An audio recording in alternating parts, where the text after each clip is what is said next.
আজকে নাখতিমু আলা আফওয়াহিহিম, তাদের মুখমণ্ডল সেলাই করে দেওয়া হবে, আর তাদের হাত এবং তাদের পা কথা বলবে। কেমনে কথা বলবে তার একটা আজকের যুগের প্রমাণ নেন। এখন যেহেতু সারা দেশের নিরাপত্তা ব্যবস্থা ভালো নয়, ধরেন কোথাও একটা গোলাগুলি হলো, গোলাগুলি হওয়ার পর অন দ্য স্পটে একটা রিভলভার বা একটা রাইফেল পাওয়া গেল, পুলিশ যারা আসবে তারা ওই এলাকাটাকে ক্রাইম স্পট হিসেবে চিহ্নিত করে হাতে গ্লাভস পরে ওই রাইফেল এবং রিভলভারগুলো উঠাবে। হাতে গ্লাভস পরে কেন উঠাবে? তারা ওইটা ফরেন্সিক রিপোর্টে দিবে যে এই রিভলভার বা এই রাইফেলটা ফরেন্সিক রিপোর্ট করে দেখো, সেটা কম্পিউটারে ওই ডাটা ইনপুট করে দেখো যে সারা বাংলাদেশে যত মানুষ মোবাইল কেনার সময় ফিঙ্গার দিয়েছে, সারা বাংলাদেশে যত মানুষ পাসপোর্ট করার সময় ফিঙ্গার দিয়েছে, জাতীয় পরিচয়পত্র করার সময় ফিঙ্গার দিয়েছে, এদের কারো ফিঙ্গারের সাথে এই রিভলভারে পাওয়া ফরেন্সিক রিপোর্ট মিলে কি মিলে না? কম্পিউটারে ডাটা ইনপুট করা মাত্র চলে যাবে, ম্যাচিং করবে যে হ্যাঁ অমুক ব্যক্তি যে এই মোবাইল এই নামে রেজিস্ট্রেশন করে রেখেছে তার আঙ্গুলের ছাপ এই রিভলভারে পাওয়া যাচ্ছে। এখন আপনার কাছে আমার প্রশ্ন, আমি এই মাইকটাতে হাত দিলাম, আর কি দেখা যায় যে আমি এখানে হাত দিয়েছিলাম? কোনো আলামত চিহ্ন আছে যে আমি এখানে হাত দিয়েছিলাম? কিন্তু এটাকে এখন ফরেন্সিক রিপোর্টে পাঠালে বিজ্ঞান বলতে পারবে যে আমি আব্দুল্লাহ এখানে হাত দিয়েছিলাম। তাহলে যেই বিজ্ঞান আজ এই পর্যায়ে পৌঁছে গেছে, কাল কিয়ামতের মাঠে আমরা যেখানে যেখানে হাত দিয়েছি তা যে এখানেই সেভ করা নাই, এর কোনো প্রমাণ আছে ভাই? ছোট্ট চিপের মধ্যে যদি হাজার হাজার ডাটা সেভ করা থাকে, তা আমার এই চামড়ার সংস্পর্শে আসা মাত্রই ফরেন্সিক রিপোর্টে ধরে ফেলছে আমি হাত দিয়েছিলাম, তো ওটা উল্টিয়ে দেন যে ওটা আমার আঙ্গুলের এটার মধ্যে সেভ হয়ে আছে, আমি দুনিয়াতে যেখানে যেখানে হাত দিয়েছি প্রত্যেকটা টাচ এই আঙ্গুলের স্ক্রিনে সেভ করে রেখেছেন আল্লাহ সুবহানাহু ওয়া তাআলা। কিয়ামতের মাঠে যখন আদেশ দেওয়া হবে সেই দিনে কথা বলতে থাকবে। অবাস্তব না বাস্তব? বাস্তব। আজকের বিজ্ঞান প্রমাণ করছে বাস্তব। ঠিক এই মাটি যে কথা বলবে তা অবাস্তব নয়, এই মাটি কথা বলবে তা বাস্তব। তার সবচেয়ে বড় প্রমাণ হচ্ছে আপনি মাটিকে যতই নির্জীব মনে করেন, হাজার হাজার বছর থেকে, লক্ষ লক্ষ বছর থেকে এই মাটিতে আমরা ধান আবাদ করছি, এই মাটিতে আমরা গাছপালা আবাদ করছি। এই মাটির শক্তিতেই, মাটির ক্ষমতাতেই, আল্লাহর আদেশে, আল্লাহর অনুমতিতে বিঘাকে বিঘা, টনকে টন ধান, গম, চাল, আলু উৎপাদন হচ্ছে। যেই মাটি এত বড় বড় গাছ জন্ম দিতে পারে, যেই মাটি বিঘাকে বিঘা, টনকে টন ধান জন্ম দিতে পারে, টনকে টন আলু জন্ম দিতে পারে, ভাই সেই মাটি কথা বলতে পারবে না? পারবে না? পারবে না? যদি মাটির কোনো শক্তি না থাকতো তাহলে মাটি আপনাকে খাবার দিতে পারতো না, আপনার লাগানো বীজটা উৎপন্ন করতে পারতো না, উদ্ভিদ জন্ম দিতে পারতো না। যেই মাটির মধ্যে আজ এতটুকু শক্তি আল্লাহ দিয়ে দিয়েছে যে ওই মাটিতে বীজ লাগালে গাছ হয়, ওই মাটি থেকে উৎপন্ন ফল ফলাদি ফসল খেয়ে লক্ষ লক্ষ কোটি কোটি মানুষ হাজার হাজার বছর ধরে বেঁচে আছে, হাজার হাজার বছর ধরে পৃথিবীতে বসবাস করছে। আমরা বসবাস করছি, আমরা দুনিয়া থেকে চলে যাব, মাটি ওই রকমই আছে, মাটি এভাবে ধান, গম, চাল উৎপাদন করতেই আছে। সেই মাটি যদি কাল কিয়ামতের মাঠে আদেশ পায়, ইয়াউমাইযিন তুহাদ্দিসু আখবারাহা বিআন্না রাব্বাকা আওহা লাহা, আজ এই মাটি তার ভিতরে থাকা সকল সেভ করে রাখা সকল দৃশ্য আল্লাহর দরবারে বলতে থাকবে, কেননা আজ তার প্রতিপালক তাকে আদেশ দিয়েছে বলার জন্য।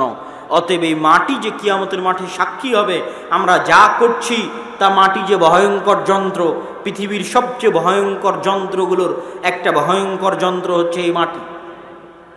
যে মাটি গাছপালা ফল ফলাদি উৎপন্ন করছে, এই ভয়ঙ্কর যন্ত্র আমাদের সব কাজ এভাবে সেভ করে রাখতেছে, ভিডিও আকারে হোক, যেভাবে হোক সেভ করে রাখতেছে। কিয়ামতের মাঠে সে কথা বলবে। সম্মানিত উপস্থিতি, ঠিক তেমনি আর একটা সাক্ষী হচ্ছে কোরআন, আমাদের আলোচ্য বিষয়বস্তুর সাথে সম্পৃক্ত। যে ঠিক তেমনি আরেকটি সাক্ষী হচ্ছে কোরআন। রাসূলুল্লাহ সাল্লাল্লাহু আলাইহি ওয়াসাল্লাম বলেন, আল কোরআন হুজ্জাতুন লাকুম আও আলাইকুম, কোরআন হচ্ছে দলিল, কোরআন হচ্ছে সাক্ষী। হয় তোমাদের পক্ষে না হয় তোমাদের বিপক্ষে, হয় তোমাদের পক্ষে না হয় তোমাদের বিপক্ষে। কোরআন এরকম নয় যে আপনি মাগরিবের পরের 2 রাকাত সুন্নাত আদায় করলে নেকি, না করলে গুনাহ নাই, এরকম নয়।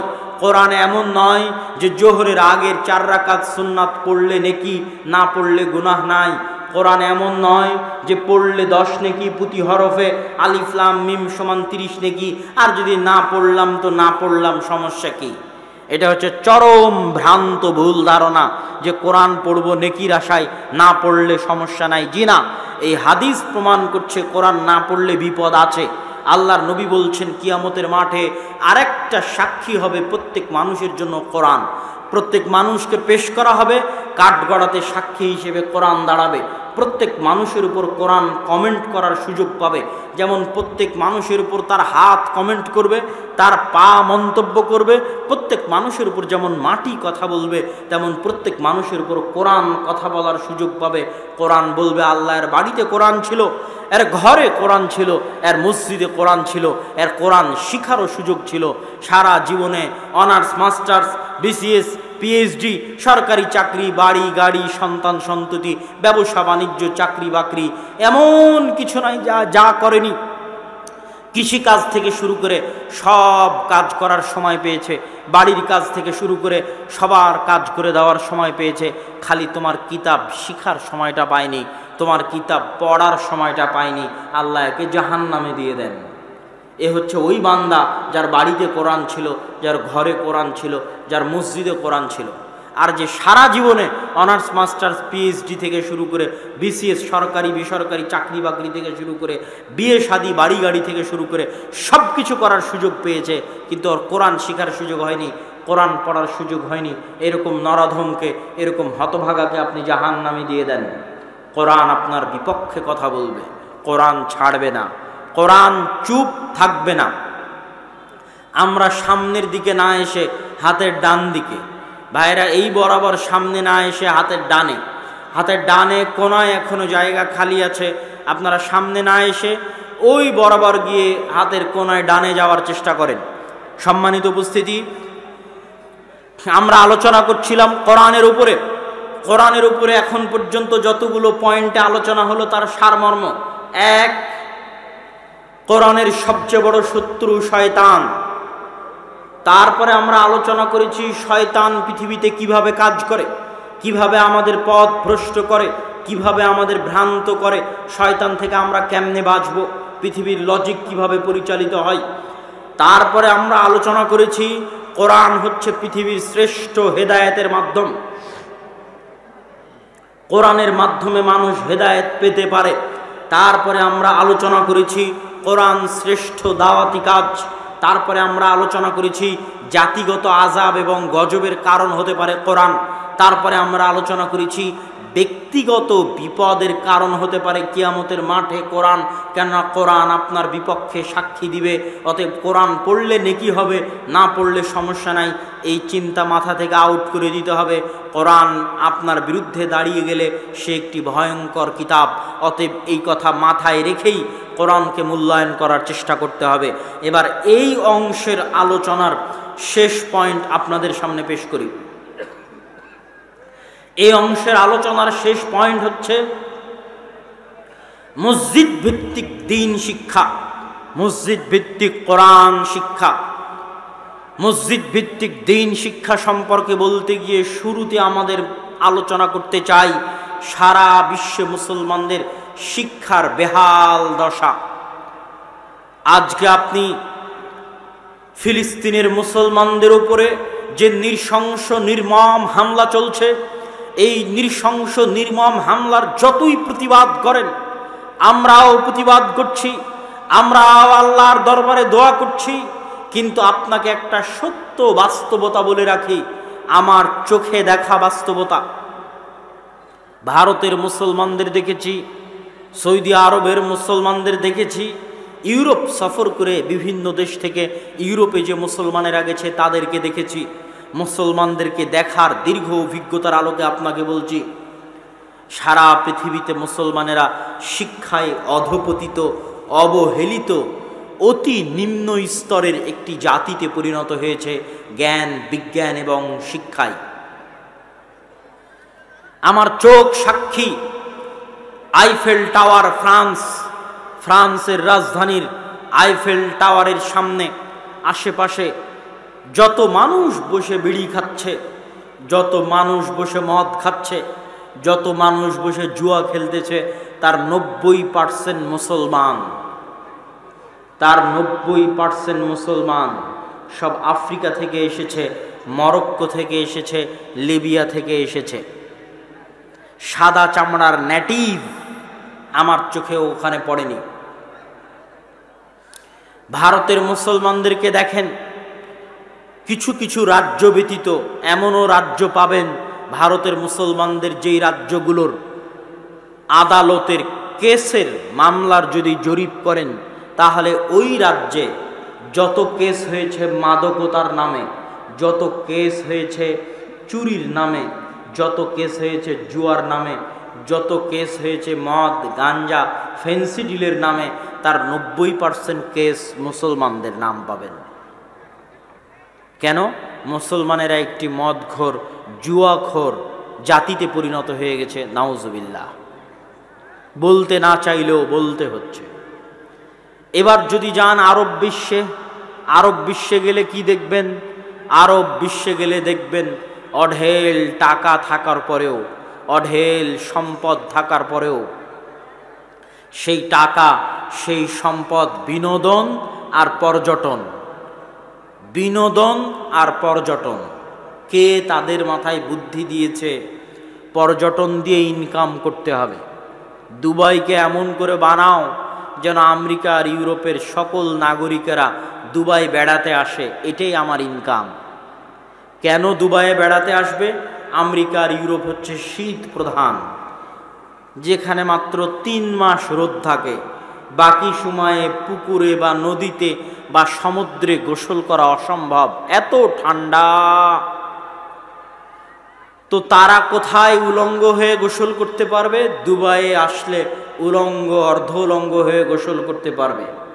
এই জন্য দুবাই মনে করছে আমি ওইভাবে পর্যটন শিল্প দাঁড় করাবো, এটাই আমার ইনকাম। আবার কেউ মনে করছে আমি ফুটবল বিশ্বকাপ আয়োজন করব, এটাই আমার ইনকাম। কিন্তু আমি চ্যালেঞ্জ দিয়ে বলি, ওই ফুটবল বিশ্বকাপ আয়োজন করতে যে লজিস্টিক সাপোর্ট লাগবে, জ্ঞান এবং বিজ্ঞানের সাপোর্ট লাগবে, যেমন দুবাইয়ের বুর্জ খলিফা বানাতে যে টেকনোলজির সাপোর্ট লাগবে, ইঞ্জিনিয়ারিং সাপোর্ট লাগবে, এই ইঞ্জিনিয়ারিং সাপোর্ট দেওয়ার মতো জ্ঞান তাদের নাই। এই পুরো ইঞ্জিনিয়ারিং কনস্ট্রাকশন কোম্পানিগুলো বিদেশি, হয় চাইনিজ কোম্পানি, না হয় আমেরিকান, ইউরোপিয়ান কোম্পানি। তাহলে উন্নতি কোনটা? আপনি বুর্জ খলিফা বানাতে পেরেছেন, এটা উন্নতি? বুর্জ খলিফা বানিয়ে মানুষের কাছে টাকা ইনকাম করছেন, এটা উন্নতি? না বুর্জ খলিফা বানানোর মতো জ্ঞান আপনার দেশের নাগরিকের নাই, বুর্জ খলিফা বানাতে হয়েছে বিদেশি কোম্পানিকে এনে, উন্নতি কোনটা?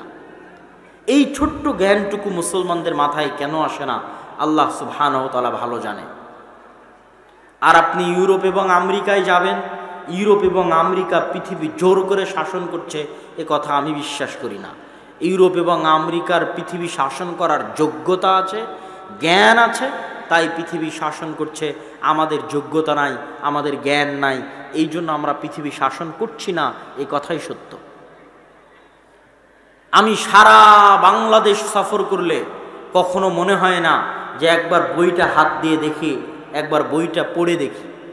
আর ইউরোপে যতদিন সফরে বের হয়েছি, ট্রেনে উঠেছি অথবা বাসে উঠেছি, এমন কোনো দিন যায়নি আল্লাহর কসম, বিমান হোক, ট্রেন হোক, বাস হোক, যেখানে উঠলে আর 10টা ইউরোপিয়ান সাদা চামড়াকে না দেখেছি যে তারা বই পড়ছে। তাদের হাতে বই আছে, তারা বই পড়ছে। ট্রেনে থাকা অবস্থাতেও বই পড়ছে, বাসে থাকা অবস্থাতেও বই পড়ছে, বিমানেও বই নিয়ে উঠেছে, পার্কে যখন বসে আড্ডা দিচ্ছে তখনও বই আছে। তাহলে এই বই পড়ে ওরা পৃথিবী শাসন করছে। এবার ওই ইউরোপে দেখেন, ওই ইউরোপে বাংলাদেশ থেকে মুসলমানেরা গেছে, Pakistan, Afghanistan, African country, Yemen, Syria থেকে, লিবিয়া থেকে মুসলমানেরা গেছে, মরক্কো থেকে মুসলমানেরা গেছে, ইন্দোনেশিয়া মালয়েশিয়া থেকে মুসলমানেরা গেছে। আপনি জরিপ করেন যে ইংল্যান্ড আমেরিকা সহ ইউরোপের দেশগুলোতে যত মুসলমানেরা আছে তাদের কত পার্সেন্ট বিশ্ববিদ্যালয়ের টিচার, তাদের কত পার্সেন্ট মেডিকেলের প্রফেসর। ওই জরিপ বাদ দেন, আপনি এখানে জরিপ করেন বাংলাদেশের যতগুলো IELTS সেন্টার আছে যেখানে বিদেশে যাওয়ার জন্য IELTS পরীক্ষা দেয়, এখানে জরিপ করেন। ভিসা যে অফিসগুলো আছে ইউরোপ এবং আমেরিকার, সেখানে জরিপ করেন। যারা ইউরোপ আমেরিকায় পড়ার জন্য যাচ্ছে এদেরকে জিজ্ঞেস করেন ওদের কতজন পড়াশোনা শেষ করে বিশ্ববিদ্যালয়ের টিচার হওয়ার জন্য যাচ্ছে, ওদের কতজন পড়াশোনা শেষ করে মেডিকেলের প্রফেসর হওয়ার জন্য যাচ্ছে। নাই তা নয়, আছে, কিন্তু 90% যাচ্ছে ওই দেশের রেস্টুরেন্টে গিয়ে ওয়েটার হবে, 90% যাচ্ছে ওই দেশে গিয়ে ট্যাক্সি ড্রাইভার হবে, 90% যাচ্ছে ওই দেশে গিয়ে কেয়ার হোমের জব করবে। কেয়ার হোমের জব মানে বাড়ির কাজের লোক, এটা হলো কেয়ার হোমের জব। যেহেতু আমি দেখে এসেছি, বাস্তব অভিজ্ঞতা বলছি। তো সারা পৃথিবী থেকে যত মুসলমান গেছে ইউরোপ আমেরিকায়, জরিপ করেন যে তাদের সামাজিক অবস্থান কি, ওই সমস্ত দেশে তাদের সামাজিক স্ট্যাটাস কি। তাদের বেশিরভাগের সামাজিক স্ট্যাটাস দোকানদার তথা সুপার শপের মালিক, দোকানের মালিক। বেশিরভাগের সামাজিক স্ট্যাটাস ড্রাইভার, ট্যাক্সি ড্রাইভার। বেশিরভাগের সামাজিক স্ট্যাটাস হচ্ছে রেস্টুরেন্টের ওয়েটার। বেশিরভাগের সামাজিক স্ট্যাটাস হচ্ছে কেয়ার হোমের জব করে তথা বাড়ির কাজের লোক। আরব মধ্যপ্রাচ্যের কথা তো বাদই দিলাম। তথা যখন দেশে তখনও গোলাম, যখন বিদেশে তখনও গোলাম। এই গোলামির জিঞ্জির চলতে থাকবে। এই গোলামির জিঞ্জির চলতে আছে শিক্ষা না থাকার কারণে, জ্ঞান বিজ্ঞানে পিছিয়ে থাকার কারণে। আপনি যদি এই সারা পৃথিবীর মুসলমানদের অবস্থা ক্যামেরা দিয়ে দেখতে চান, জুম লেন্স ক্যামেরা দিয়ে দেখতে চান, যে আমি এখানে বসে থেকে দূরবীন দিয়ে দেখব যে সারা বিশ্বের মুসলমানদের অবস্থা কি, তাহলে ভূমধ্য সাগর, এক পাশে লিবিয়া, এক পাশে মরক্কো, এক পাশে হচ্ছে আপনার আজকের ফিলিস্তিন, তারপরে আজকের ইসরায়েল, আর আরেক পাশে, এগুলো সব হচ্ছে এক পাশে, আর আরেক পাশে হচ্ছে ইতালি, স্পেন, ফ্রান্স, মধ্যেখানে হচ্ছে ভূমধ্য সাগর। এই ভূমধ্য সাগরে প্রতিদিন লিবিয়ার সমুদ্র বন্দর থেকে, লিবিয়ার বিভিন্ন বন্দর থেকে নৌকা ছাড়ে, যে নৌকাগুলো বাতাস দিয়ে ফুলানো নৌকা, খেলনা নৌকা, কাঠের ডিঙ্গি নৌকাও নয়, যে ডিঙ্গি নৌকায় রোহিঙ্গারা আসে এই ডিঙ্গি নৌকাও নয়, বাতাস দিয়ে ফুলানো নৌকা। এই বাতাস দিয়ে ফুলানো নৌকাতে অন্তত 300 থেকে 400 মানুষ বসে আছে, যার সবই মুসলমান, সারা পৃথিবীর বিভিন্ন দেশ থেকে এই মুসলমানেরা ওখানে গিয়ে জমা হয়েছে। এই নৌকা যখন রাত 12টা-1টার সময় ছাড়বে, তখন এই নৌকার ভাগ্যে 2টা জিনিস লেখা আছে, হয় সমুদ্রে ডুবে মরে যাবি, আর না হলে ইউরোপের কোনো দেশ যদি ভিক্ষা দেয় শরণার্থী হিসেবে, থাকার যদি জায়গা দেয়, ওদের পুলিশ ওদের শরণার্থী আশ্রয় কেন্দ্রের যারা আছে তাদের এসে, যেমন আমরা রোহিঙ্গাদের আশ্রয় দিয়েছি, ওইরকম ওরা যদি আশ্রয় দেয় তাহলে ওদের শরণার্থী শিবিরে যাব। তারপরে আস্তে আস্তে একদিন অবৈধ থেকে বৈধ, বৈধ থেকে আস্তে আস্তে কাগজবাজি, তারপরে একদিন NID পাসপোর্ট, এইভাবে একটা সময় প্রতিষ্ঠিত হয়ে যাব। ওটা হচ্ছে জান্নাত, আর আমরা আছি জাহান্নামে। এই যে এই নৌকায় থাকা মুসলমানেরা হচ্ছে সারা বিশ্বের মুসলমানদের চিত্র। এই নৌকায় প্রত্যেক দিন এরকম শত নৌকা, যত যুবক এখানে বসে আছে সবাই ইউটিউবে গিয়ে সার্চ দিতে পারো, এটা সম্পর্কে জানার জন্য, তথ্য নেওয়ার জন্য তোমরা সার্চ দিতে পারো, যাতে তোমাদের অনুভূতি কাজ করে, যাতে তোমাদের চিন্তা শক্তি কাজ করে। সম্মানিত উপস্থিতি, তা আমি বলছিলাম সারা পৃথিবীতে মুসলমানদের শিক্ষার অবস্থা ভয়ঙ্করভাবে অবনতিতে। এবার আসে আমার নিজের দেশ, প্রিয় মাতৃভূমি বাংলাদেশ। বাংলাদেশ পাকিস্তানের মতো থার্ড ওয়ার্ল্ড কান্ট্রির যারা দেশ আছে, এরকম থার্ড ওয়ার্ল্ড কান্ট্রির দেশগুলোতে তারা মনে করে উন্নতি মানে রাস্তাঘাট, তারা মনে করে উন্নতি মানে ব্রিজ, তারা মনে করে উন্নতি মানে কালভার্ট, তারা মনে করে উন্নতি মানে ফ্লাইওভার। এগুলো উন্নয়নের পার্ট, কিন্তু প্রকৃত উন্নয়ন হচ্ছে শিক্ষা, প্রকৃত উন্নয়ন হচ্ছে জ্ঞান, প্রকৃত উন্নয়ন হচ্ছে গবেষণা। জ্ঞান, গবেষণা এবং শিক্ষার জন্য বড় কোনো মেগা প্রজেক্ট, বড় কোনো মেগা বাজেট এই সমস্ত দেশে আপনি পাবেন না। কেন পাবেন না? আমরা যারা আজকে এখানে সামনে বসে আছি, আমরা যদি জাহেলও থাকি, মূর্খও থাকি, তবুও সরকারের কোনো সমস্যা নাই। কেন সমস্যা নাই ভাই? সরকারে যেই আসুক, যেই থাকুক, আমার উদ্দেশ্য ওইটা নয়। আমার উদ্দেশ্য হচ্ছে এই দেশের মানুষ যদি মূর্খ থাকে, জাহেল থাকে, তো সরকারের কোনো সমস্যা নাই। কেন? সরকারের যদি দুইটা মদখোর জুয়াখোর গুন্ডা থাকে, তাহলে ওই মদখোর জুয়াখোর গুন্ডা দিয়েই ক্ষমতা থাকবে।